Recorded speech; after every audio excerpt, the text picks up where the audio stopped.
सातवां अध्याय चंड और मुंड का वध। ध्यान। मैं मातंगी देवी का ध्यान करता हूँ। वे रत्नमय सिंहासन पर बैठकर पढ़ते हुए तोते का मधुर शब्द सुन रही हैं। उनके शरीर का वर्ण श्याम है। वे अपना एक पैर कमल पर रखे हुए हैं और मस्तक पर अर्धचंद्र धारण करती हैं तथा कल्हार पुष्पों की माला धारण किए बीड़ा बजाती है। उनके अंग में कसी हुई चोली शोभा पा रही हैं।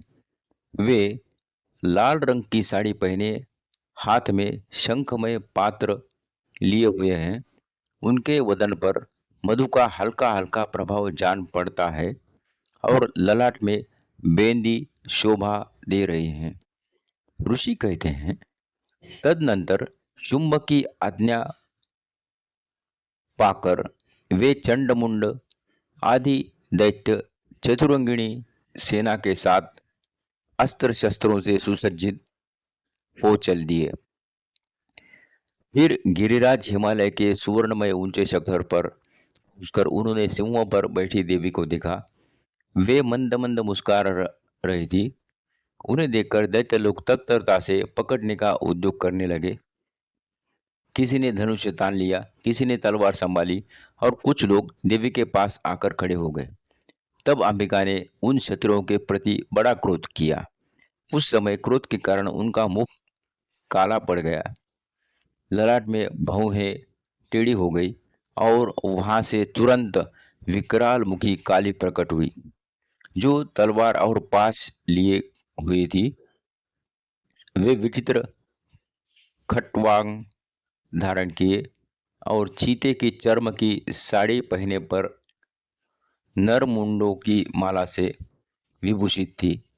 उनके शरीर का मांस सूख गया था, केवल हड्डियों का ढांचा था, जिससे वे अत्यंत भयंकर जान पड़ती थी।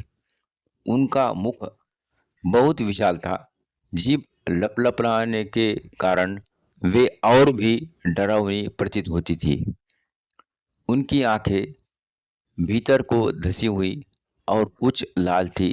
वे अपनी भयंकर गर्जना से संपूर्ण दिशाओं को गूंजा रही थी। बड़े बड़े दैत्यों का वध करती हुई वे कालिका देवी बड़े वेग से दैत्यों की उस सेना पर टूट पड़ी और उन सबको भक्षण करने लगी।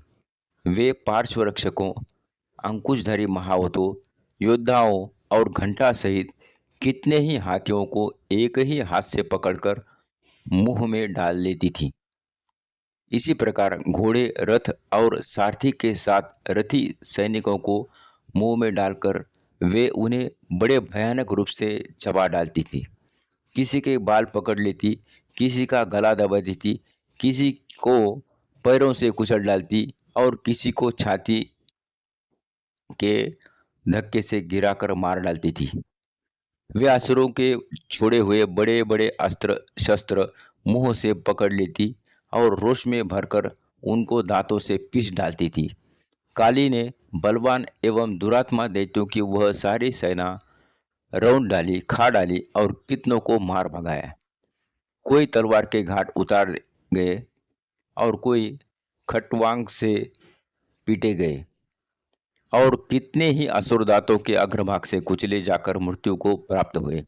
इस प्रकार देवी ने असुरों की उस सारी सेना को क्षण भर में मार गिराया।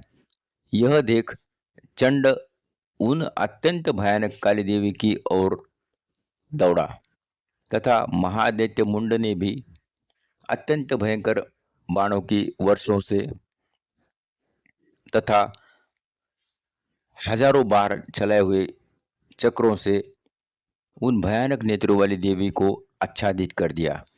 वे अनेकों चक्र देवी के मुख में समाते हुए ऐसे जान पड़े मानो सूर्य के बहुतेरे मंडल बादलों को उदर में प्रवेश कर रहे हैं।